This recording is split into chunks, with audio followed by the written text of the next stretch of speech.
Assalamualaikum Waalaikumsalam warahmatullahi warahmatullahi wabarakatuh. Lagi bahas apa ini? Project. Gimana sehat semuanya? Alhamdulillah puji Tuhan. Alhamdulillah. Ya. Ya, malah saya yang pilek nih. Oke, mau langsung kita mulai. Hari ini berarti pertemuan kelima, benar nggak? Ya, benar nggak? Hari ini pertemuan kelima. Bentar, saya buka LMS. Jawabnya iya. Pengen bilang pertemuan terakhir takut salah. Buru-buru banget, Pak. Pengen cepet-cepet lulus ya. Oke, mau apa? Langsung persiapkan aja ya. Hari ini kelompok ketiga ya. Baik, izin share screen ya. Ya, silakan Ibu.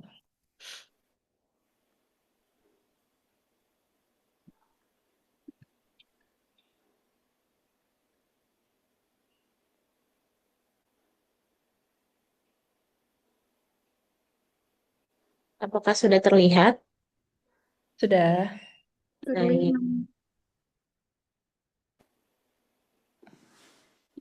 Sudah bisa dimulai, Bu? Oke, silakan. Ya, baik, terima kasih. Assalamualaikum warahmatullahi wabarakatuh. Waalaikumsalam. Waalaikumsalam warahmatullahi Selamat wabarakatuh. pagi, Bu Dr. Sarah. Selamat pagi, teman-teman. Selamat pagi. Kami dari kelompok 3 yang beranggotakan saya, Liga Valiansyah, Miss Rahmati Kurotaini, dan juga Miss Twini Zulia dari grup 3 ingin menjelaskan tentang definisi dan jenis teori belajar dan definisi dan ragam gaya belajar. Next slide, Miss. Nah, di pertemuan kali ini kita akan membahas tentang ada latar belakang, tujuan pembelajaran, definisi dan jenis teori belajar, serta implikasinya, definisi dan ragam gaya belajar, serta implikasinya, dan gaya belajar menurut para ahli, kelebihan dan kekurangan dari masing-masing jenis teori belajar, dan juga kelebihan dan kekurangan dari masing-masing ragam gaya belajar. Yang terakhir ada kesimpulan dan sesi tanya jawab. Next slide, Miss. Yang pertama ada latar belakang. Latar belakang pembelajaran itu merupakan proses yang melibatkan berbagai karakteristik individu siswa seperti kemampuan, minat, dan cara belajar yang berbeda. Dalam praktiknya, tidak semua siswa dapat memahami materi dengan metode yang sama. Seperti ada siswa yang lebih cenderung ke visual, ada yang lebih cenderung ke psikomotorik, ada juga yang lebih cenderung dalam praktek. Nah, di sini sehingga guru diperlukan variasi dalam strategi atau ragam ajar yang digunakan oleh guru. Ragam ajar yang tepat akan membantu menciptakan pembelajaran yang lebih efektif, interaktif, dan berpusat pada siswa. Di sisi lain, setiap siswa memiliki gaya belajar yang berbeda dalam menerima dan mengolah informasi, seperti yang tadi visual, auditory, maupun kinestetik atau bergerak.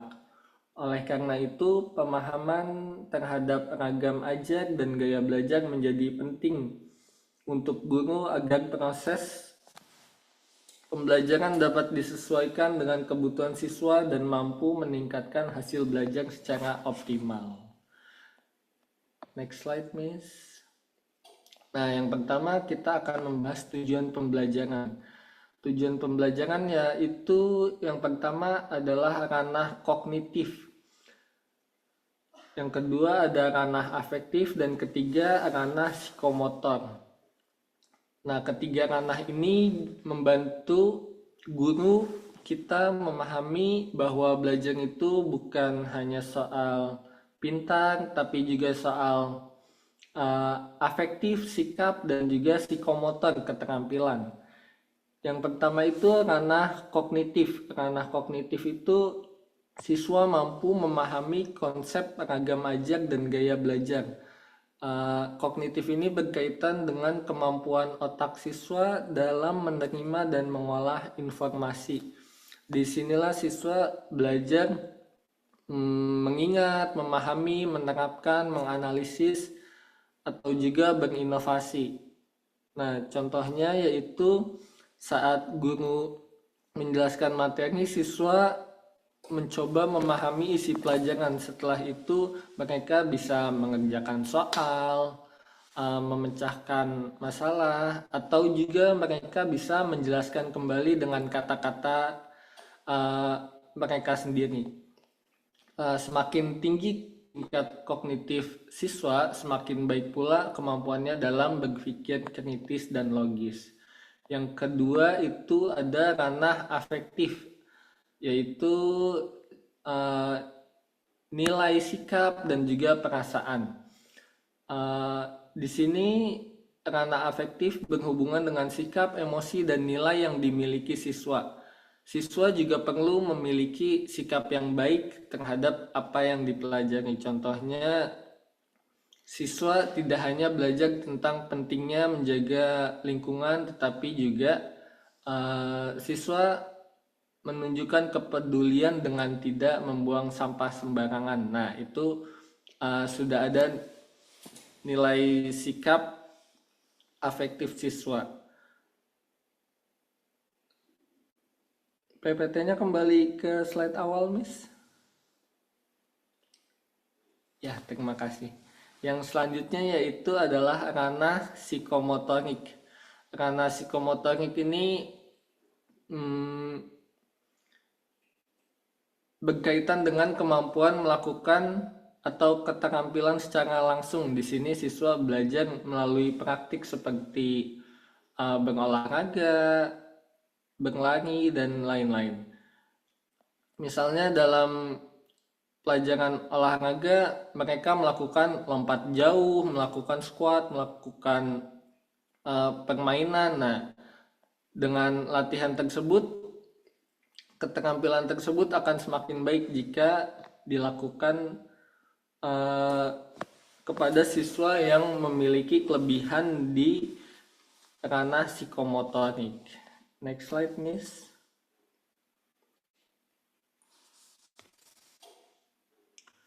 Nah, selanjutnya yaitu teori belajar. Teori belajar adalah seperangkat konsep, prinsip, dan kerangka pemikiran yang menjelaskan bagaimana proses belajar terjadi, bagaimana informasi diperoleh, diproses, disimpan, dan digunakan oleh individu serta faktor-faktor yang mempengaruhi perubahan perilaku atau pengetahuan sebagai hasil dari pengalaman. Next slide, Miss. Nah, yang pertama yaitu teori belajar behaviorisme. Teori belajar ini memandang belajar sebagai perubahan perilaku yang dapat diamati melalui hubungan stimulus-respons yang diperkuat oleh konsekuensi. B.F. Skinner menyatakan bahwa perilaku dibentuk dan dipertahankan oleh konsekuensinya. Sementara menurut Ivan Pavlov menjelaskan bahwa refleks terkondisi terbentuk melalui asosiasi, sehingga perilaku belajar dapat dibentuk melalui penguatan dan pengkondisian. Nah, dalam teori ini yaitu jika contohnya perilaku dibentuk dan dipertahankan oleh konsekuensinya. Contohnya di dalam kelas ketika siswa bisa menjawab soal dengan benar di depan, lalu kita memberikan pujian. Nah, itu adalah bentuk dipertahankan. Dan jika ada siswa yang tidak mengerjakan PR, itu kita memberikan suatu konsekuensi seperti punishment. penggunaan reward dan punishment. Next slide, please. Selanjutnya yaitu teori belajar kognitivisme. Teori kognitivisme menekankan bahwa belajar merupakan proses mental internal seperti berpikir, memahami, dan mengingat. Menurut Jean Piaget, menyatakan bahwa tujuan utama pendidikan adalah menciptakan manusia yang mampu melakukan hal-hal baru yang menunjukkan pentingnya pengembangan kemampuan berpikir aktif dan konstruktif. Nah, contohnya pada saat belajar matematika, siswa tidak hanya menghafal rumus, tetapi siswa memahami konsep rumus tersebut dan mengaitkannya dengan soal tersebut, seperti problem based learning, mind mapping, dan juga fokus pada pemahaman konsep. Next slide, Miss.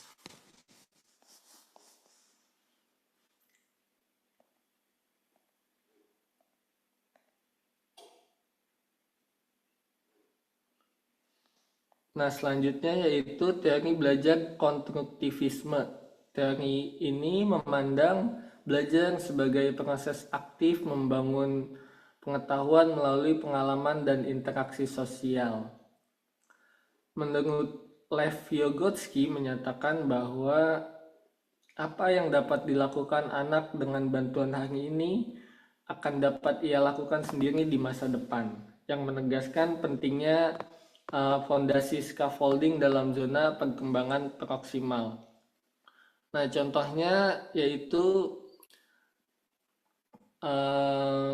di mana belajar siswa lebih baik dilakukan secara berkelompok, dan dari mereka belajar secara berkelompok, mereka berdiskusi dan juga mereka membangun pemahaman mereka sendiri, seperti melakukan project based learning, dan juga guru di sini sebagai fasilitator yang hanya membimbing mereka dalam bentuk kelompok.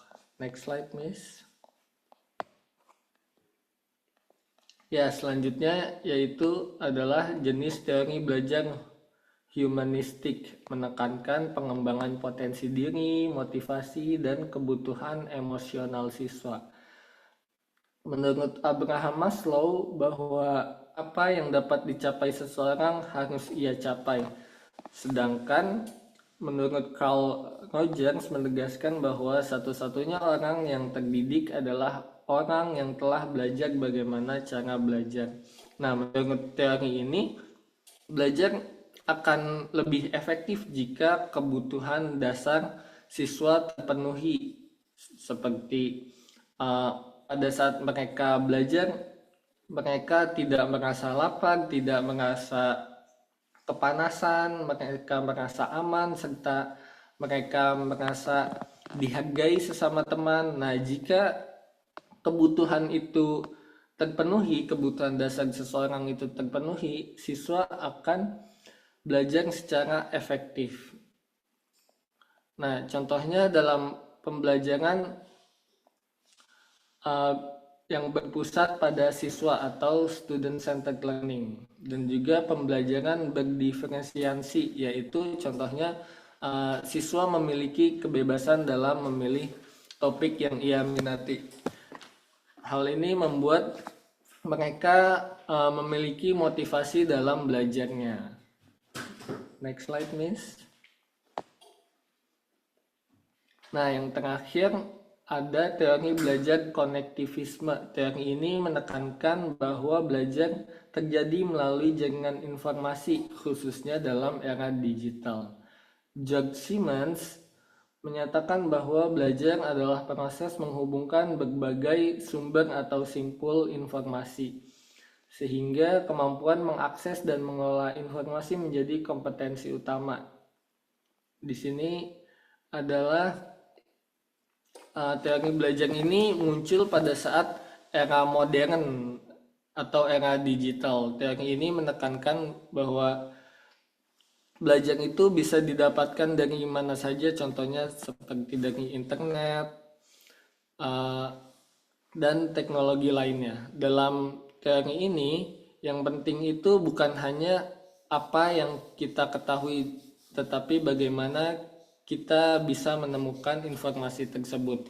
Contohnya, siswa belajar melalui internet, video pembelajaran, atau forum diskusi online. Mereka bisa mendapatkan informasi tidak hanya bersumber dari guru, tetapi bisa dari melalui platform internet.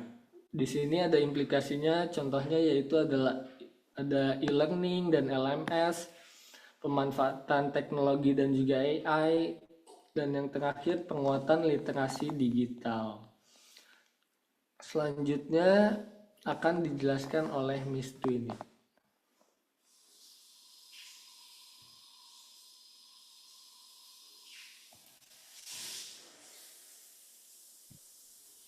Baik, terima kasih Mr. Liga. Selanjutnya saya Twini Zulia akan melanjutkan presentasi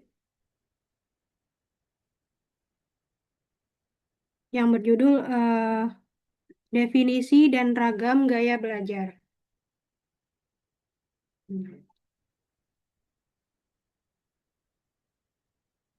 Gaya belajar dapat diartikan sebagai kecenderungan atau preferensi individu dalam menerima, mengolah, menyimpan, dan mengingat informasi selama proses pembelajaran. Menurut Rita Dunn dan Kenneth Dunn, pada tahun 1993, setiap individu memiliki cara yang berbeda dalam memahami informasi, sehingga gaya belajar ini menjadi faktor penting dalam keberhasilan belajar. Selain itu, Neil Fleming pada tahun 2001 menjelaskan bahwa gaya belajar juga berkaitan dengan bagaimana siswa mengadaptasi berbagai strategi belajar untuk memenuhi tuntutan pembelajaran baik di dalam kelas maupun pada berbagai mata pelajaran. Artinya, siswa tidak hanya memiliki satu cara belajar, tetapi dapat menyesuaikan cara belajarnya sesuai dengan situasi serta kebutuhan. Dari kedua pendapat tersebut, dapat disimpulkan bahwa gaya belajar merupakan cara unik yang dimiliki setiap siswa dalam belajar, yang mempengaruhi bagaimana mereka memahami dan menguasai materi pembelajaran. Slide selanjutnya, Miss.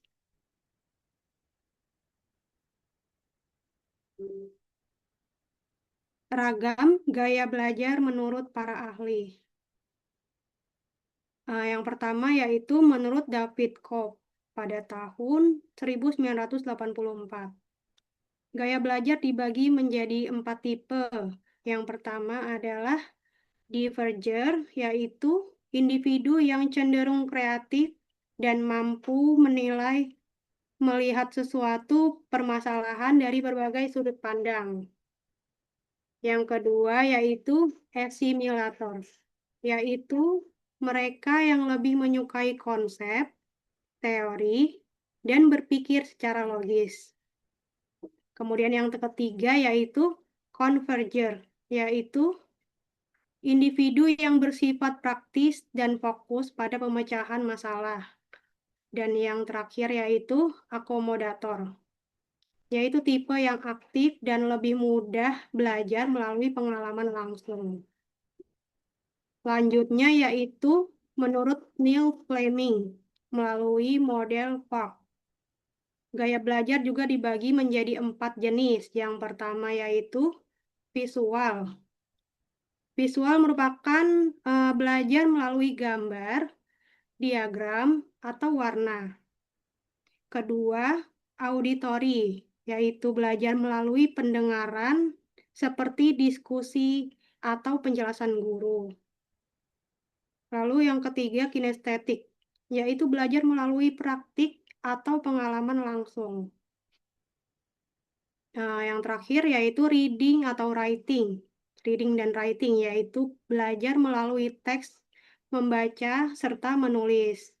Dari kedua teori ini, kita dapat memahami bahwa setiap siswa dapat memiliki kecenderungan gaya belajar yang berbeda-beda, sehingga penting bagi guru-guru untuk menyesuaikan metode pembelajaran agar lebih efektif. Slide selanjutnya, Miss.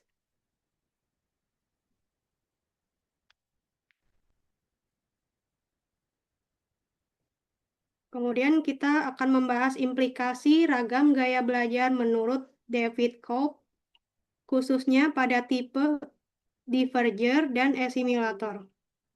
Untuk tipe diverger ini, siswa cenderung kreatif dan mampu melihat sesuatu dari berbagai sudut pandang. Oleh karena itu, peran guru di sini adalah memfasilitasi kegiatan diskusi dan mendorong siswa untuk mengeksplorasi berbagai perspektif.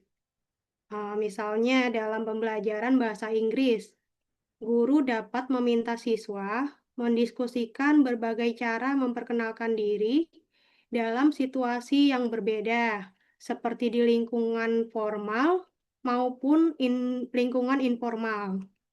Selanjutnya, untuk tipe assimilator. Siswa lebih menyukai pembelajaran yang bersifat logis, terstruktur, dan berbasis konsep. Maka dari itu, guru sebaiknya menyajikan materi secara sistematis dan konseptual.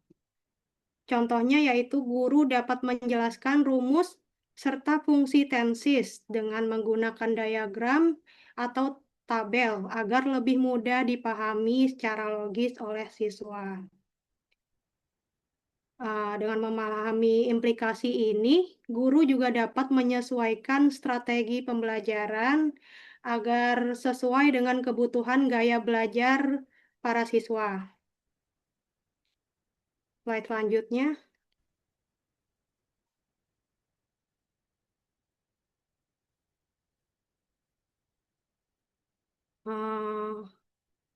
Implikasi ragam gaya belajar menurut David Cope yaitu converger dan akomodator. Untuk tipe converger ini, siswa cenderung praktis dan fokus pada pemecahan masalah. Oleh karena itu, guru dapat memberikan tugas yang menantang pada siswa untuk menemukan solusi. Misalnya, guru dapat memberikan suatu situasi tertentu, kemudian siswa diminta memilih atau menentukan kalimat yang paling tepat untuk digunakan dalam situasi tersebut. Selanjutnya, untuk tipe akomodator. Siswa lebih aktif dan belajar melalui pengalaman langsung. Dalam hal ini, guru sebaiknya melibatkan siswa dalam kegiatan praktik. Contohnya yaitu, guru dapat mengadakan role play, seperti siswa pura-pura menjadi pelanggan dan pelayan, sehingga mereka dapat belajar melalui pengalaman tersebut secara langsung. Dengan pendekatan ini, proses pembelajaran menjadi lebih bervariatif agar dapat mengakomodasi perbedaan gaya belajar siswa. Slide selanjutnya, Miss.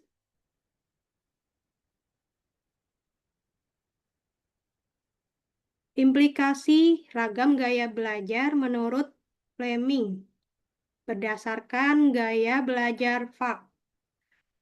FAK itu yaitu visual, auditory, reading, writing, dan kinestetik.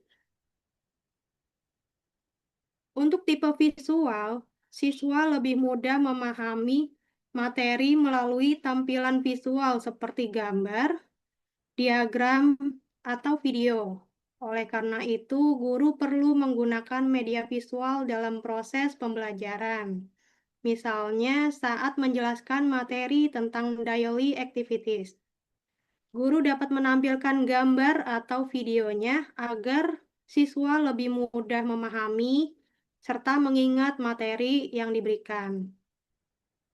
Lalu selanjutnya untuk tipe auditorik. Siswa belajar lebih efektif melalui kegiatan mendengarkan. Dalam hal ini, guru dapat menjelaskan materi secara lisan serta melibatkan siswa dalam diskusi. Contohnya, setelah guru menjelaskan materi, siswa diminta untuk berdiskusi atau melakukan presentasi sehingga mereka dapat mengolah informasi melalui pendengaran. Dalam strategi pembelajaran seperti ini, guru dapat membantu siswa memahami materi dengan lebih optimal sesuai dengan gaya belajarnya. Lalu slide selanjutnya, Miss. Kita akan melanjutkan implikasi ragam gaya belajar menurut Fleming, yaitu kinestetik dan reading or writing. Untuk tipe kinestetik ini, siswa belajar lebih efektif melalui aktivitas fisik dan pengalaman langsung. Oleh karena itu, guru perlu melibatkan siswa dalam bersifat aktif. Misalnya, siswa dapat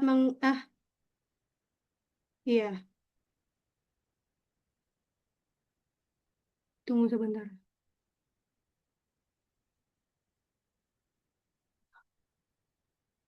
Untuk tipe kinestetik ini, siswa belajar lebih efektif melalui aktivitas fisik dan pengalaman langsung. Oleh karena itu, guru melibatkan siswa dalam kegiatan bersifat aktif, seperti siswa dapat melakukan role play atau permainan bahasa, seperti yang tadi, sehingga mereka bisa sambil belajar bergerak, lalu berinteraksi secara langsung. Selanjutnya untuk tipe read dan write, siswa lebih nyaman belajar melalui kegiatan membaca serta menulis. Dalam hal ini, guru dapat memberikan tugas yang berkaitan dengan teks. Contohnya, siswa diminta membaca suatu teks atau naskah cerita, kemudian rangkuman atau menulis paragraf berdasarkan pemahaman mereka yang sudah mereka pelajari. Dengan memahami kedua gaya belajar ini, kinestetik dan reading or writing, guru dapat menciptakan pembelajaran lebih bervariasi, serta mampu menjangkau kebutuhan belajar setiap siswa.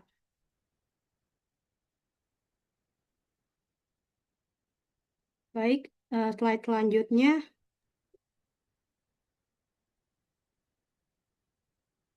Baik, slide selanjutnya akan diteruskan oleh Miss Rahmawati. Silakan, Miss. Oke, baik. Terima kasih Miss Twini dan Mr. Liga. Apakah suara saya terdengar jelas? Jelas, Jelas, Ibu. Miss. Oke, baik. Terima kasih. Sebelumnya, Assalamualaikum warahmatullahi wabarakatuh. Selamat pagi semuanya. Oke. Selamat pagi. Saya ingin mengucapkan terima kasih banyak kepada Ibu dosen dan teman-teman sekalian atas kesempatannya karena telah memberikan kesempatan ini kepada saya untuk melanjutkan penyampaian materi selanjutnya dari kelompok kami. Perkenalkan, saya Rahmati akan menjelaskan tentang kelebihan dan kekurangan dari masing-masing teori belajar serta ragam gaya belajar. Karena pemahaman teori-teori ini penting ya, karena kita semua sebagai pendidik itu butuh hal ini untuk mempermudah kita memilih pendekatan yang tepat sesuai dengan kebutuhan siswa. Baik, selanjutnya saya akan menjelaskan terkait dengan kelebihan dan kekurangan dari masing-masing teori belajar terlebih dahulu. Nah, yang pertama di sini ada teori behaviorisme. Adapun kelebihannya yaitu yang pertama ya ada efektif. Teori ini efektif untuk pembelajaran dasar, misalnya hafalan, dan latihan struktur. Artinya, teori ini sangat cocok digunakan untuk mengajarkan vocabulary atau grammar dasar karena menekankan pengulangan atau drill. Nah, selanjutnya yaitu teori ini mudah diterapkan dalam situasi kelas yang terstruktur, di mana guru dapat mengontrol kelas dengan jelas karena kegiatan belajar sudah terarah dan sistematis. Selanjutnya, yang ketiga yaitu teori ini memberikan hasil yang cepat dan terukur, di mana kemajuan siswa itu mudah dilihat dari kemampuan menghafal atau menjawab soal dengan benar. Lalu kekurangannya yang pertama yaitu teori ini kurang memperhatikan proses mental dan pemahaman siswa. Karena siswa hanya fokus pada hasil ya, bukan memahami makna atau konsep di balik materi. Selanjutnya, nomor 2 yaitu teori ini cenderung menjadikan siswa pasif. Karena teori ini banyak diterapkan melalui mendengar dan meniru, sehingga siswa kurang aktif berpikir atau berpendapat. Nah, yang ketiga yaitu teori ini kurang mendukung pengembangan keterampilan berpikir tingkat tinggi, seperti analisis atau evaluasi, karena pembelajaran lebih bersifat mekanis.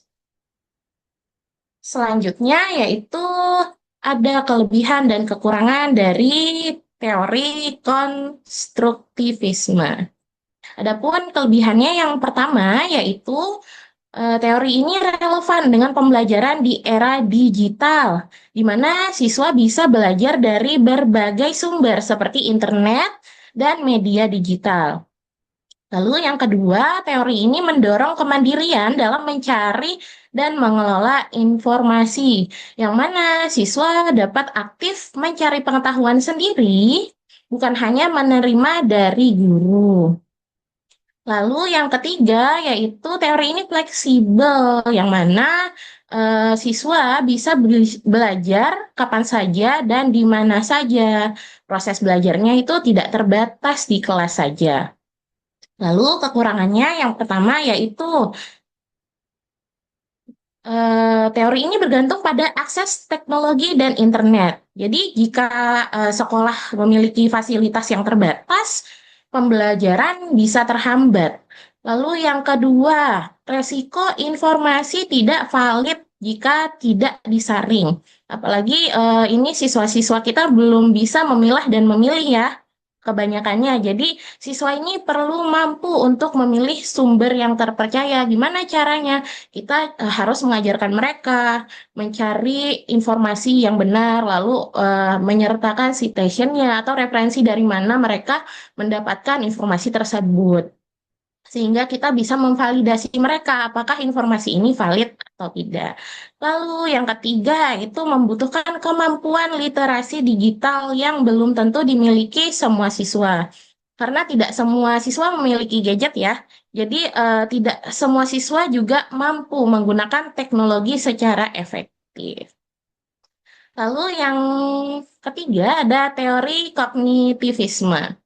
Adapun kelebihannya yang pertama yaitu membantu siswa memahami konsep secara mendalam. Karena fokus dari teori ini, siswa fokus pada proses berpikir bukan hanya hafalan seperti teori behaviorisme yang fokus pada pengulangan atau drill.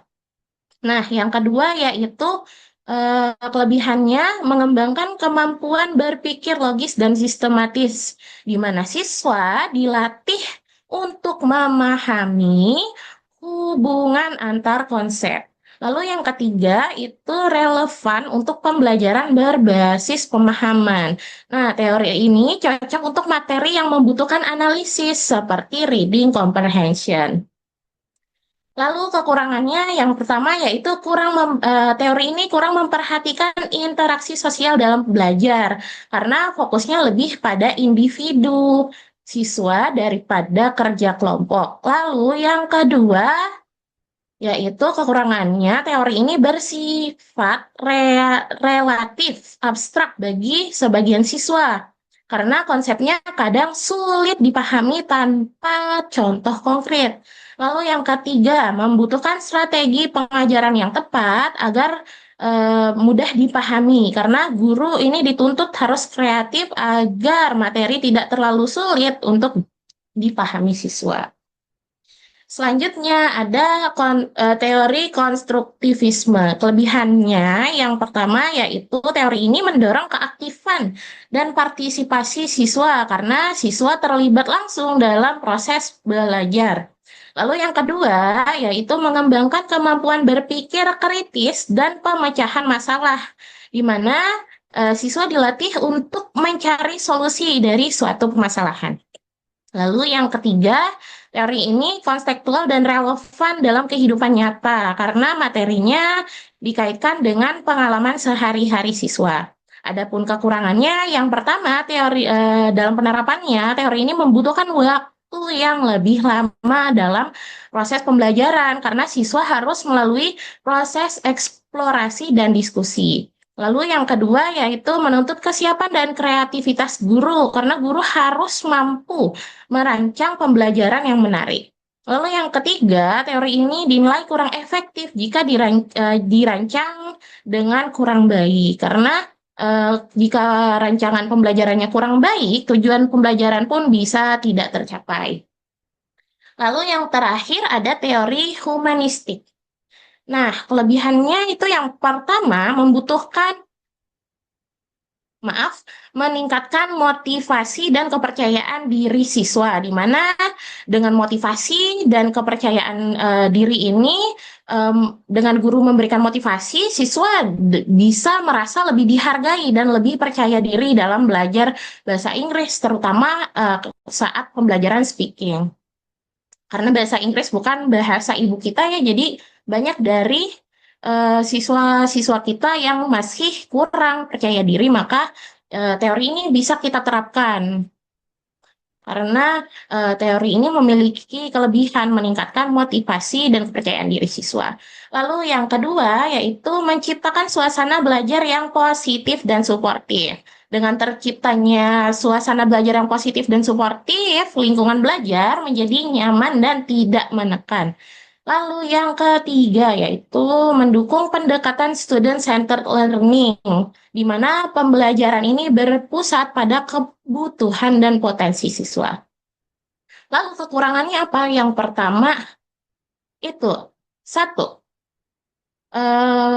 kalau di penerapan teori ini, itu perkembangan siswanya sulit diukur secara objektif karena ini dinilai dari bagaimana siswa lebih percaya diri dalam belajar. Jadi diukurnya dari motivasi dan kepercayaan diri siswa, bukan dinilai dengan angka.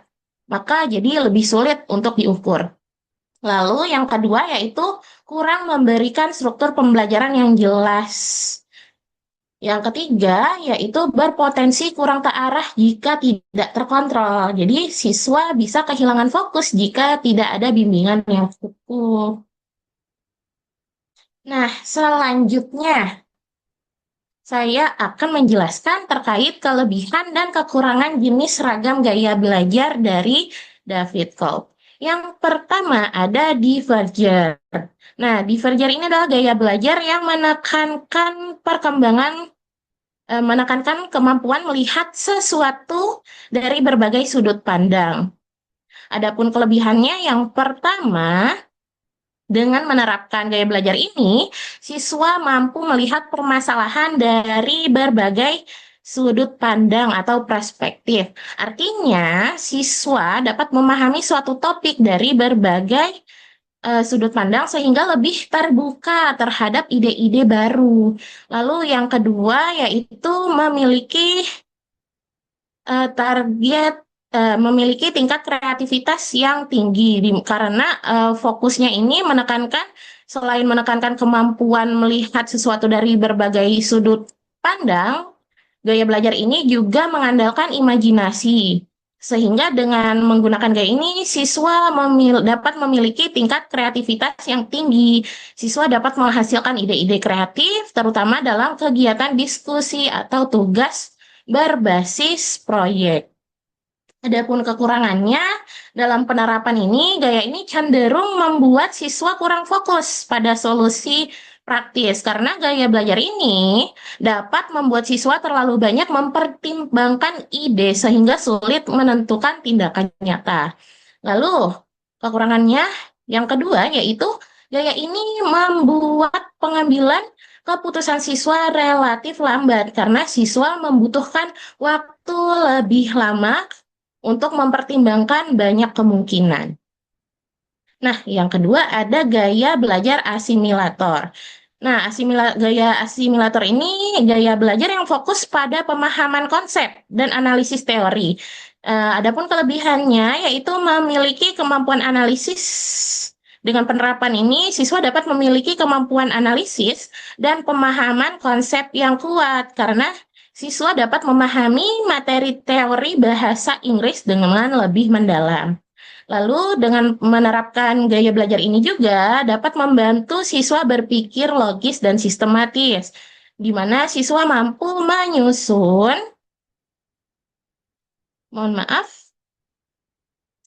siswa mampu menyusun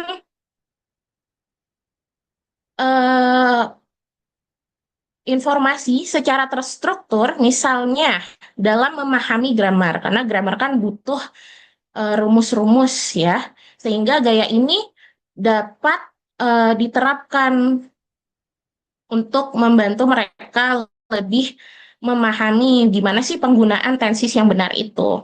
Lalu kekurangannya yang pertama itu teori ini kurang dalam pembelajaran ini teori ini kurang penerapan praktis, di mana kalau siswa kurang diajak untuk mempraktikkan suatu hal, mereka jadi kurang fokus dalam pembelajaran. Nah, dan kurang fokus, mereka jadi nggak fokus juga dalam mengembangkan kemampuan speakingnya. Selanjutnya, teori ini cenderung kurang fleksibel, di mana siswa bisa mengalami kesulitan saat harus menyesuaikan diri dengan metode pembelajaran yang lainnya. Lalu selanjutnya ada Converger. Converger ini gaya belajar yang menekankan pada pemecahan masalah dan penerapan teori secara langsung. Adapun kelebihannya yaitu teori ini efektif membantu siswa dalam pemecahan masalah, sehingga siswa dapat menyelesaikan soal dan tugas bahasa Inggris dengan cepat dan tepat. Lalu selanjutnya siswa mampu mengaplikasikan teori ke dalam praktik. Artinya, siswa dapat langsung menggunakan teori, misalnya dalam percakapan atau conversation, serta latihan soal.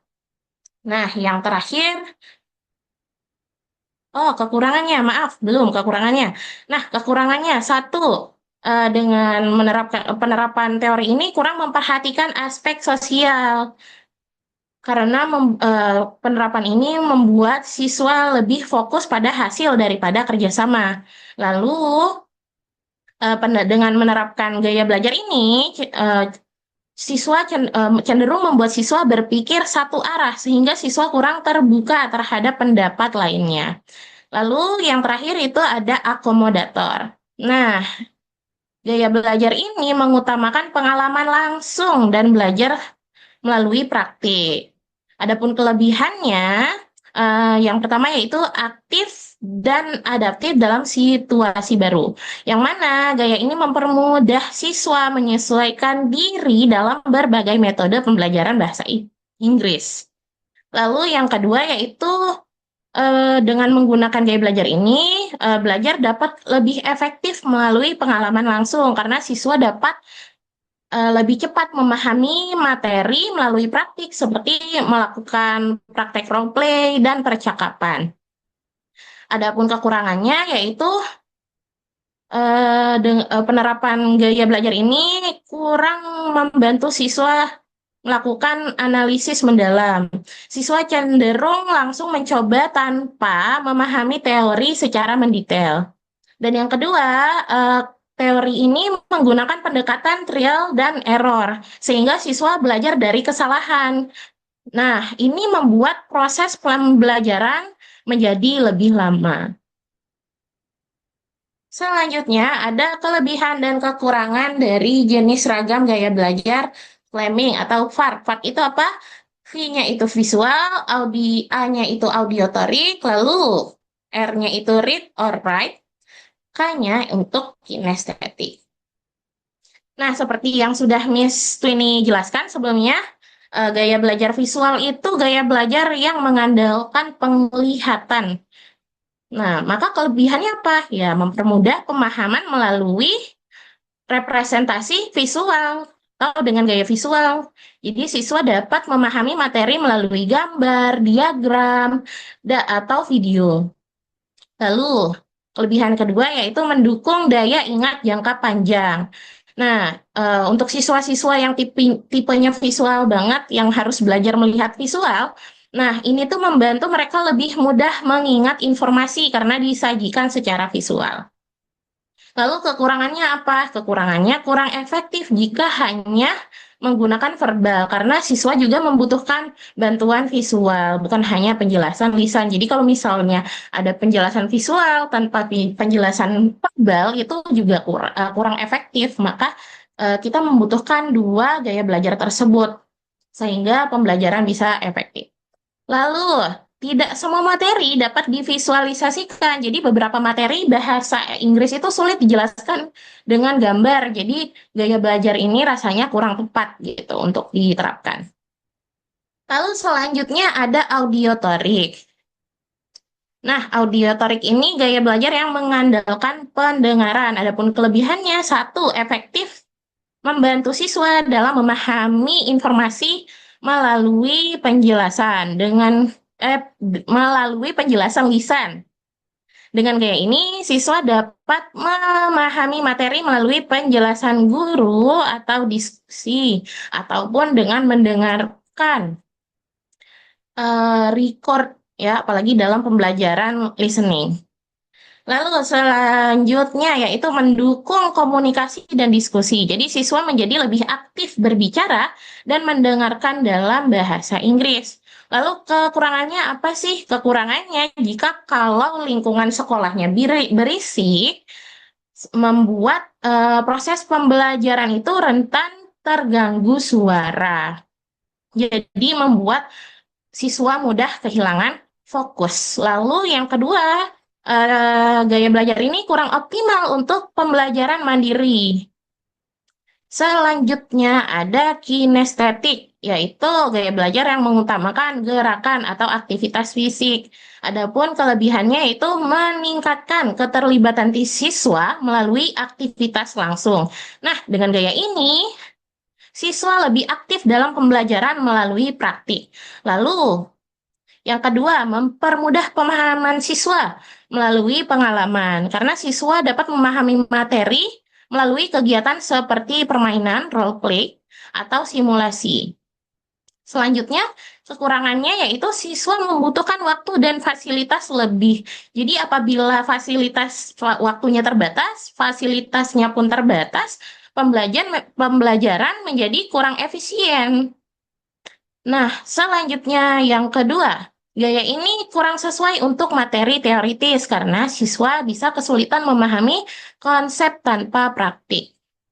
Nah, yang terakhir ada read dan write, yang mana gaya belajar ini mengandalkan membaca dan menulis. Adapun kelebihannya yang pertama, yaitu mendukung pemahaman siswa melalui teks dan pencatatan. Dengan gaya ini, siswa dapat memahami materi melalui membaca dan menulis. Lalu yang kedua, efektif untuk pembelajaran akademik karena dia sistemnya lebih mengutamakan menulis dan membaca, jadi siswa lebih siap menghadapi ujian berbasis tulisan ya, karena mereka sudah terbiasa kan dengan penerapan gaya belajar ini, biasa menulis. Jadi ketika ujiannya berbasis tulis, mereka akan terbiasa dengan hal itu.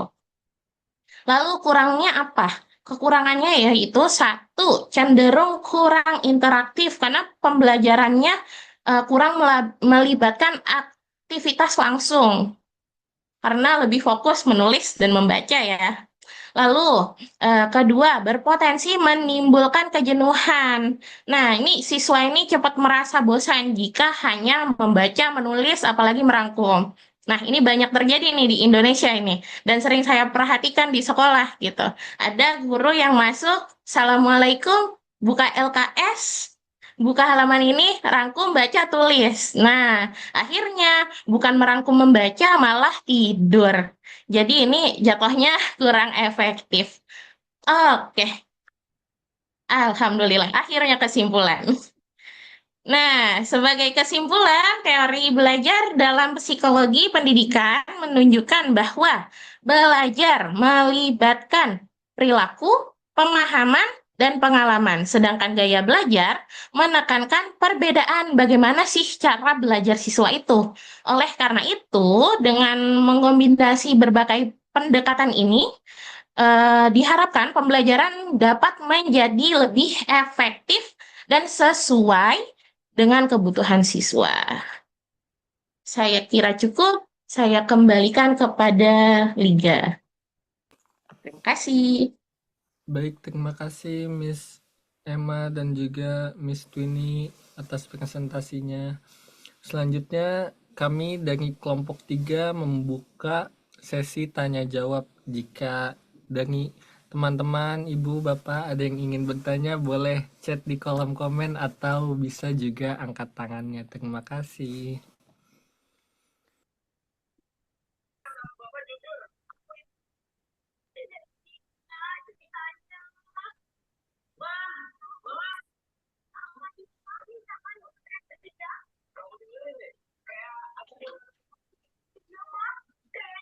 Izin bertanya, Ya, silakan Miss Ayu, boleh.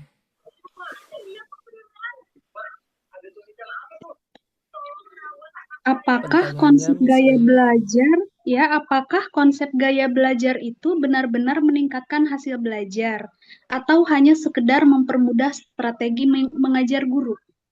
Demikian pertanyaan dari saya. Terima kasih.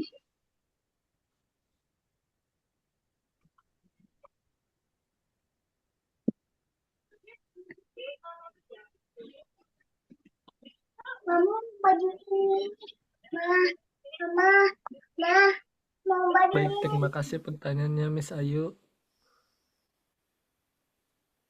Bagaimana Miss Emma, Miss Twini? Bisa langsung dijawab? Mungkin di keep dulu ya.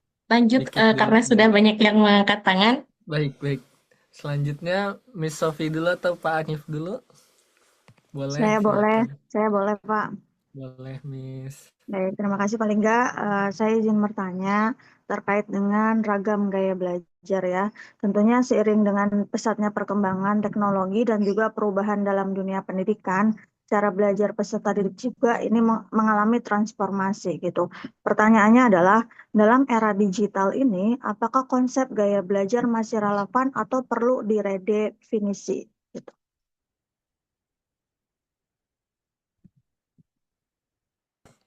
Baik, terima kasih Miss Sofi. Selanjutnya Pak Hanif mungkin. Ya, baik, terima kasih kesempatannya, apresiasi untuk kelompok ini luar biasa. Penayangannya, materinya sangat menginspirasi. Saya ingin bertanya, izin Bu Dokter, saya bertanya,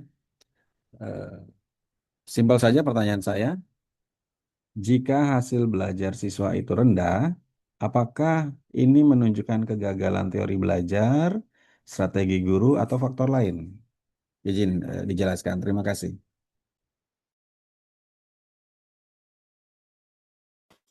Baik, terima kasih pertanyaannya Pak Hanif. Selanjutnya teman-teman, apakah masih ada yang ingin ditanyakan atau cukup?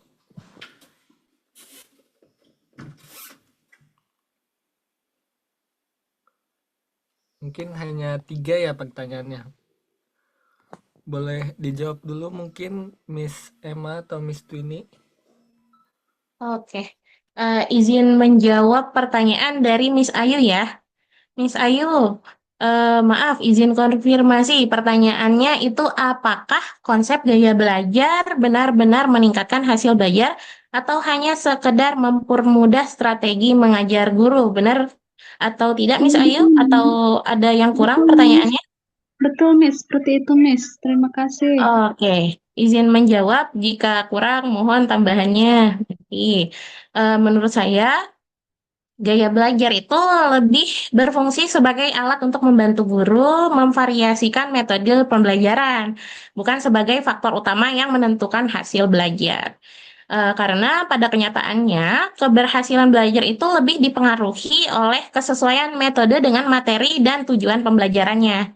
Jadi, gaya belajar ini sebaiknya tidak dijadikan patokan utama tetapi sebagai pertimbangan tambahan agar pembelajaran lebih fleksibel dan tidak monoton. Begitu. Jadi untuk tahu benar-benar meningkatkan hasil atau belajar kembali lagi sesuai tidak dengan dengan materi dan tujuan pembelajarannya. Itu saja Oh, Miss Ayu yang iya, iya, jawabannya. begitu, Miss. Iya, terima kasih banyak, Miss. Baik, sama-sama.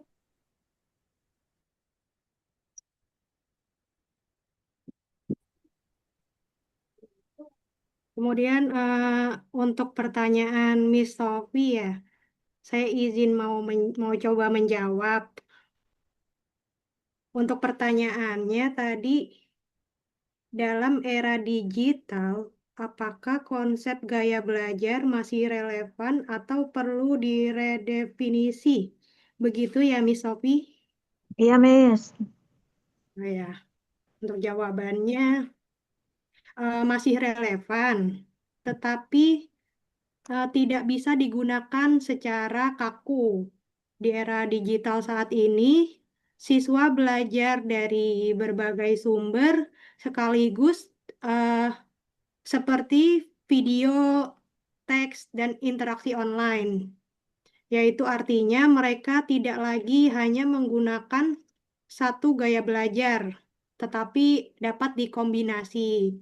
Jadi yang lebih penting sekarang yaitu kemampuan mengakses serta mengolah informasi, bukan hanya sekedar gaya belajarnya saja. Mungkin itu jawaban dari saya cukup singkat. Sudah cukup jelas belum, Miss Sophie? Cukup, Miss. Terima kasih. Iya, baik. Terima kasih, Miss Sophie.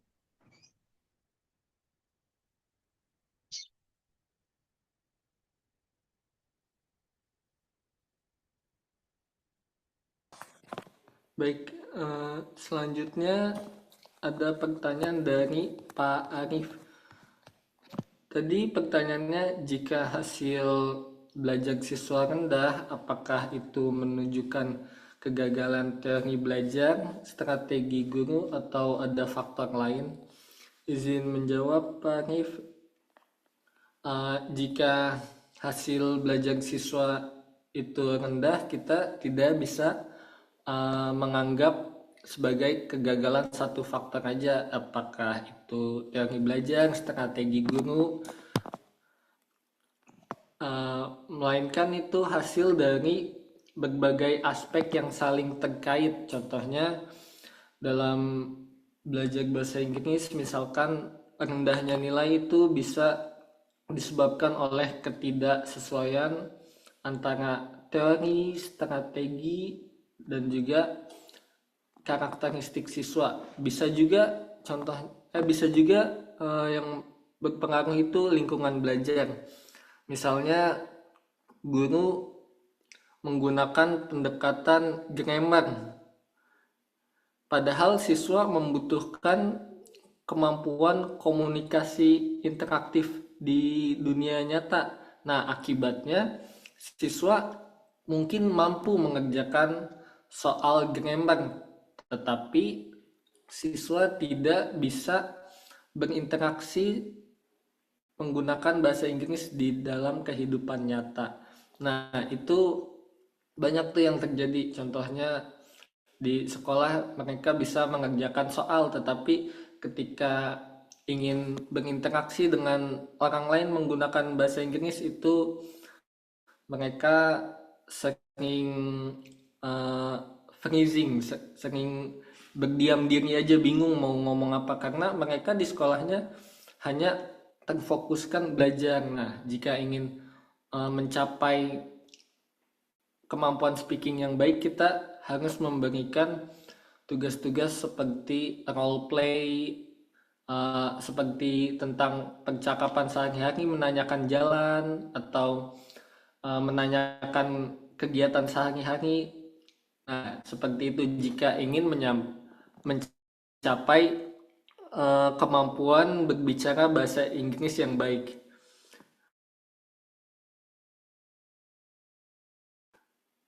Gagal, tetapi penerapannya yang kurang sesuai. Masa ketika ingin fokus kepada speaking kita hanya terus berpaku pada grammarnya. Nah, ini kita harus mengevaluasi. Jika nilai speakingnya rendah, berarti kita harus menggunakan metode yang berbeda. Jika nilai grammarnya yang rendah, kita harus menggunakan metode yang berbeda. Jadi tidak menyalahkan apakah teorinya gagal atau strategi gurunya salah, itu tidak juga, ada banyak faktor dan lain hal. Mungkin itu saja. Terima kasih Pak Hanif. Pertanyaan saya udah dijawab belum ya Pak Liga ya? Apa ya, Miss? Boleh diulang, Miss? Maaf pertanyaannya, Miss.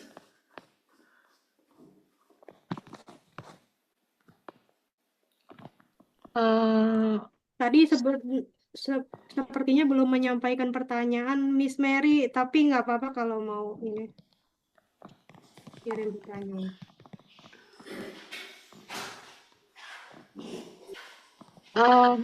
Mungkin tadi kemut ya?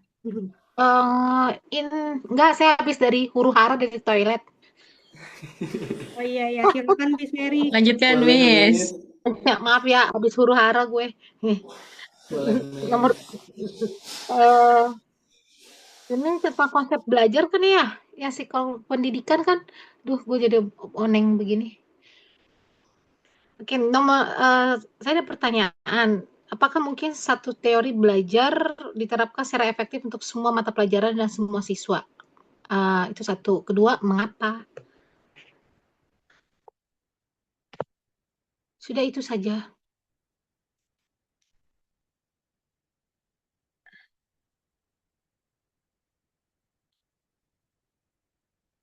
Ya, silakan mau Liga atau Miss Twini yang jawab. Jadi ada dua pertanyaan ya dari saya. Dua pertanyaan ya. Ya, gitu. Ya, sudah Boleh. dicatat. Iya, terima kasih Ibu Mak. Saya coba izin menjawab.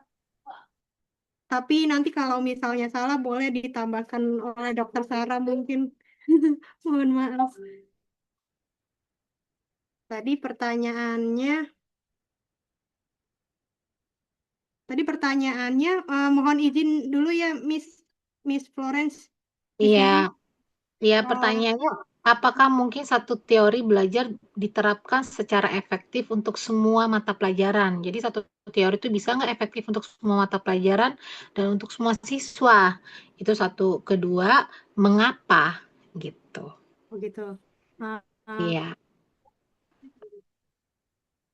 Kalau menurut saya tidak mungkin efektif karena setiap teori belajar memiliki fokus yang berbeda-beda.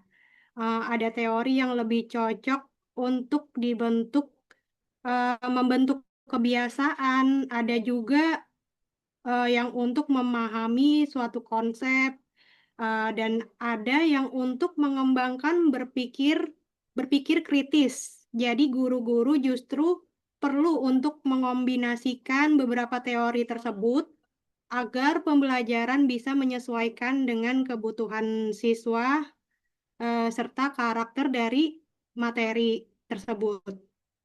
Mungkin itu saja jawaban dari saya. Sudah cukup jelas belum, Miss Mary? Sudah jelas. Makasih, Miss. Iya, mungkin kalau misalnya memang kurang puas untuk jawabannya bisa ada teman-teman yang menambahkan atau mungkin Dokter Sarah minta tolong. Udah lambai tangan ya. Terima Iya, kasih ya, tadi Miss pertanyaan Mary. Miss Mary, jadi satu teori apakah bisa semua mata pelajaran gitu ya? Ya, Iya. sekarang gini, kita memilih teori belajar yang mau kita pakai untuk mengajar itu kan sesuai apa ya, sesuai tujuan pembelajaran kita nih. Kalau Bapak Ibu mungkin di sini kebanyakan bahasa Inggris ya. Bahasa Inggris kalau misalnya apa tadi kinestetik, audio. Sebenarnya kalau bahasa bisa pakai itu semua ya. Kalau saya pikir ya kalau bahasa Inggris. Tapi kalau misalnya mungkin matematika kita pakai itu semua kayaknya kurang cocok, tapi mungkin lebih cocok dengan apa tadi konstruktivistik apa itulah pokoknya yang itu ya. Ya, Karena kan tentu. perlu penalaran, pemecahan masalah gitu kan. Kalau bahasa Inggris kan bisa kita gabungan dengan dengan apa metode yang kognitif, konstruktif, terus yang FARC itu tadi visual, auditorial gitu kan. Semuanya karena kan bahasa Inggris itu kan latihan berulang, berdialog gitu kan, penggunaan bahasa dalam konteks gitu kan, seperti itu ya kalau bahasa.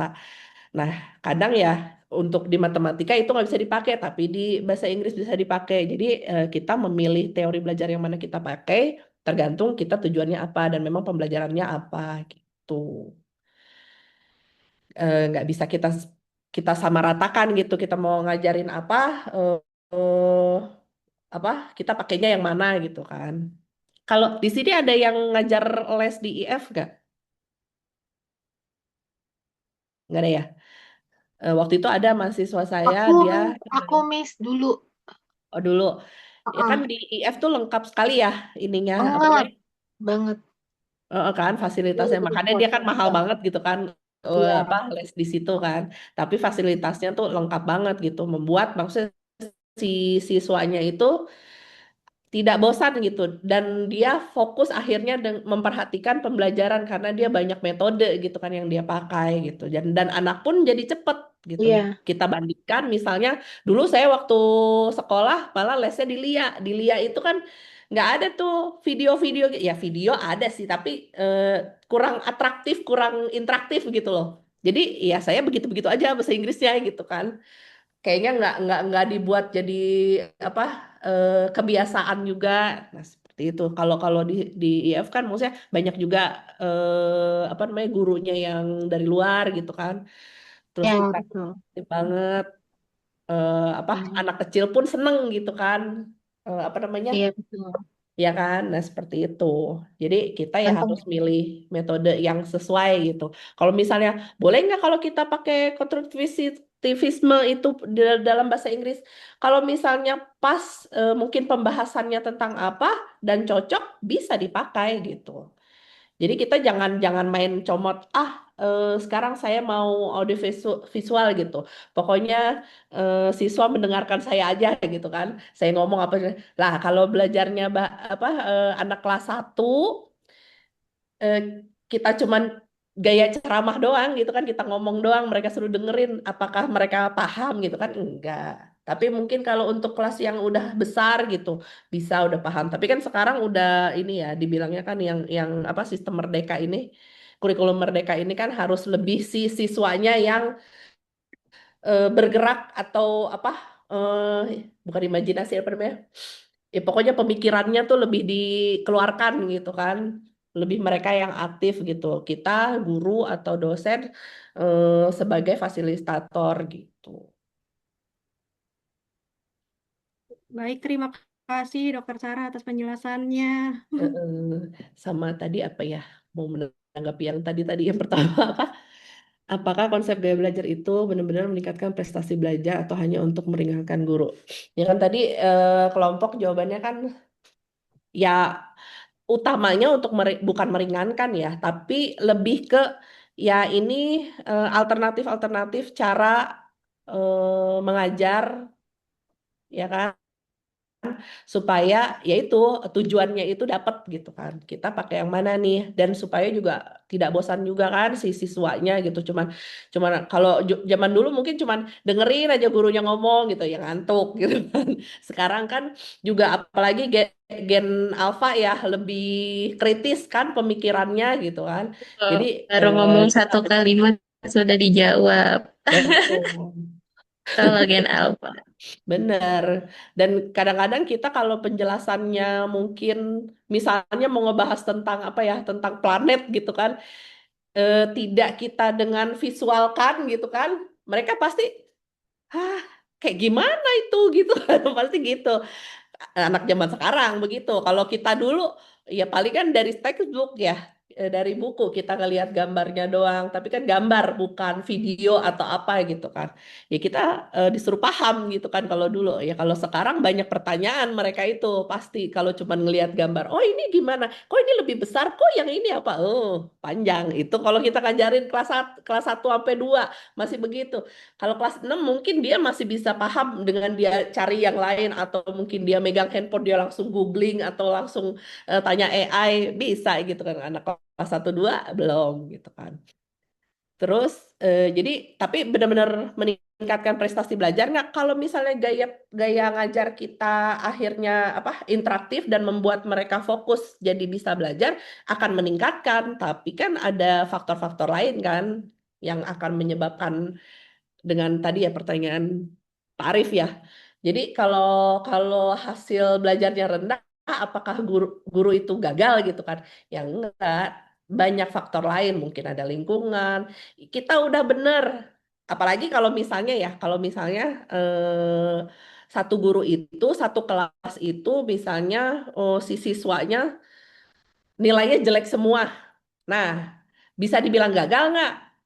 Kita lihat dulu gitu kan, cara pembelajaran dia seperti apa, apakah sesuai misalnya dengan usianya si siswa yang tersebut, misalnya anak kelas 1 diajarinnya seperti apakah mereka apa bisa menangkap hal itu gitu kan. Kalau misalnya sampai jelek semua, bisa jadi gitu kan. Ternyata gaya belajarnya si gurunya itu mungkin ada suatu kesalahan atau salah pemilihan gaya belajar gitu kan. Strategi gurunya tersebut salah gitu. Nah, kita evaluasi gitu kan. Karena pernah nih di sekolahan anak saya guru agama. Mungkin sebenarnya dia juga sedang belajar untuk apa ya apa namanya karena era digital gitu kan mau digitalisasi atau apa gimana lah dia mencoba hal itu tapi mungkin anak-anaknya itu belum kenal jadi gak bisa nih nilai anak akhirnya turun semua.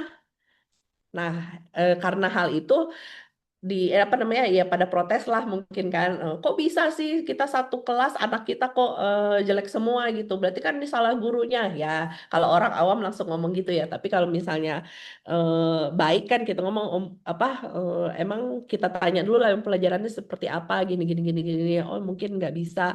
Nah mereka pun dari sama kepala sekolah apa segala macam pasti kan dievaluasi oh ternyata ini kurang cocok untuk diajarkan kelas 1 dengan cara seperti ini, gaya seperti ini. Coba kita pakai cara lain gitu. Nah, konsekuensinya gimana? Akhirnya waktu itu karena memang harus udah kalau nggak salah udah mau kenaikan gitu, jadinya di up nilainya di up tuh atau enggak dengan hafalan yang lain karena kan pelajaran PAI kan, pelajaran agama. Jadi tambah hafalan jadi akhirnya nilainya bisa di up gitu. Dan itu pun kalau kita guru udah oke di apa menyampaikan ke siswanya udah oke sebenarnya mudah ditangkap tapi ada satu anak yang mungkin nilainya rendah gitu. Nah, bisa jadi bukan kesalahan gurunya, tapi kita cari tuh di rumah lingkungannya seperti apa? Apakah dia di rumah satu rumah kecil tapi yang tinggal banyak misalnya gitu kan dia nggak ada fokus untuk bisa belajar karena rame gitu kan.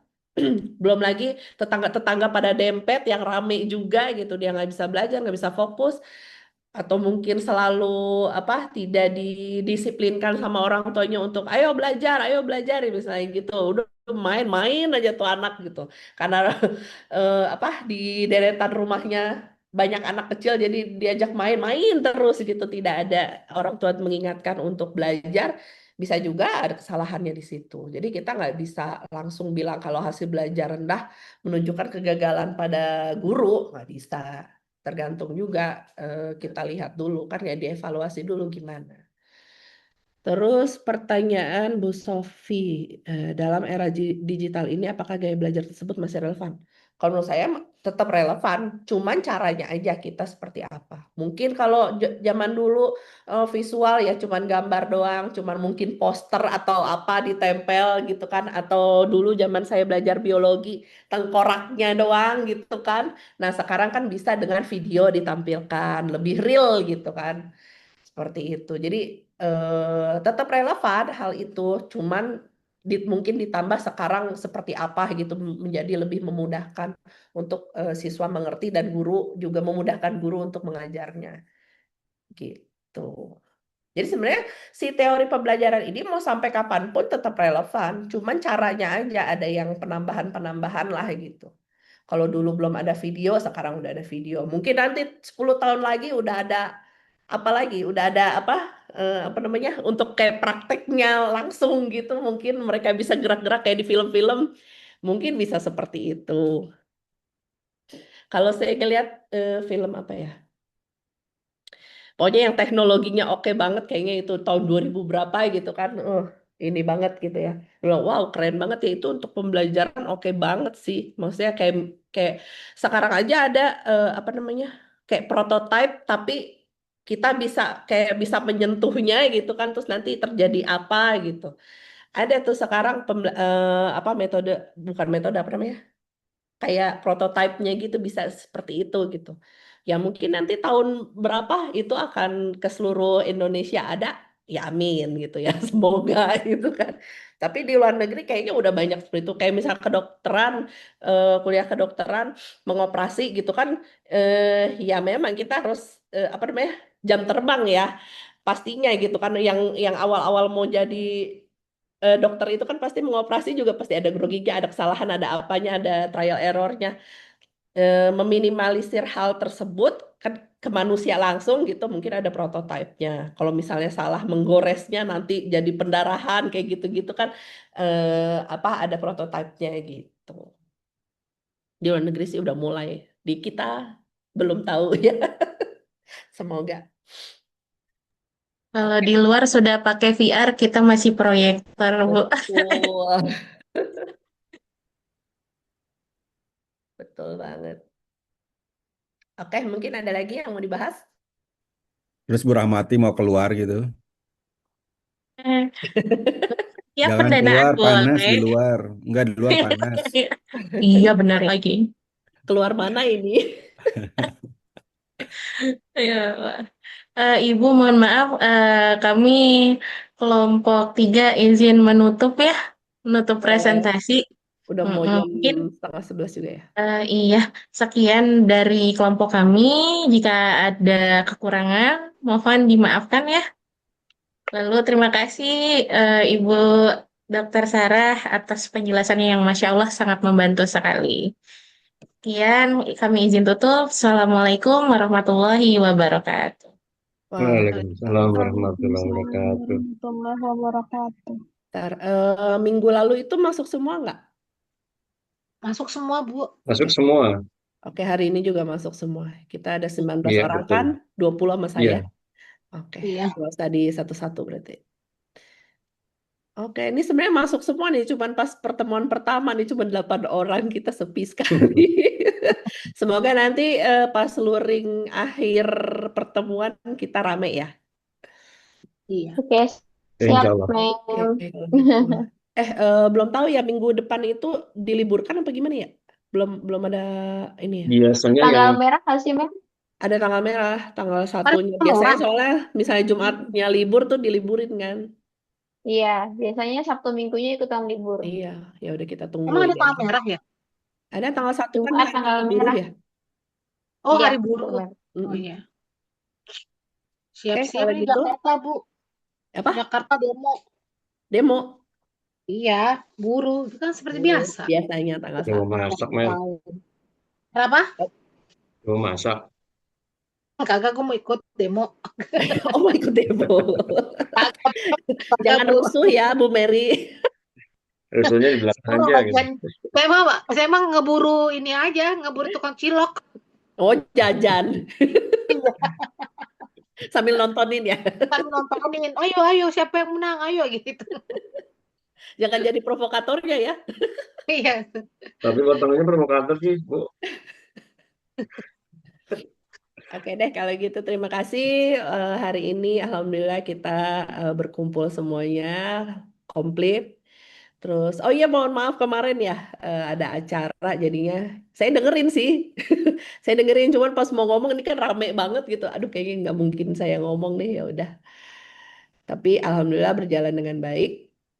Karena Bapak Ibu kan punya, kadang-kadang saya tuh belajar malah sama Bapak Ibu sekalian karena pengalamannya di apa langsung di sekolah kan, sedangkan saya kan tidak berpengalaman langsung di sekolah, cuman ya tahu secara teori, secara ininya, tapi prakteknya malah Bapak Ibu yang lebih paham. Makanya saya juga belajar juga sama Bapak Ibu. Jadi kita sama-sama ya. Iya. Oke, kalau gitu terima kasih. Kita ketemu lagi minggu depan atau minggu depannya lagi dengan apa ya? Lanjut kelompok apa nanti kita kita obrolin aja di grup ya. Iya, baik, Bu. Bapak Ibu bisa bisa download yang apa namanya? Materi yang saya upload di ini nggak? Di LMS. Kalau disampaikan ya bisa. Coba Tentang kalau apa, Bu Dokter? iya maksudnya Nanti materi dari saya tentang ini. Seharusnya Di bisa. awal aja waktu itu pernah di awal aja. Oh, kalau Di misalnya awal nggak waktu bisa itu nanti saya pernah. kirim di grup aja. Ya, seharusnya Oke, bisa. baik. Iya. Oke, kalau gitu terima kasih semuanya. Saya ucapkan Assalamualaikum warahmatullahi wabarakatuh. Waalaikumsalam Waalaikumsalam warahmatullahi warahmatullahi wabarakatuh. wabarakatuh. Terima kasih, Bu Dokter. Waalaikumsalam. Terima Terima kasih kasih. banyak, Bu Dokter. Semangat. iya. Lanjut tesis habis ini. Ya, Ya saya Allah.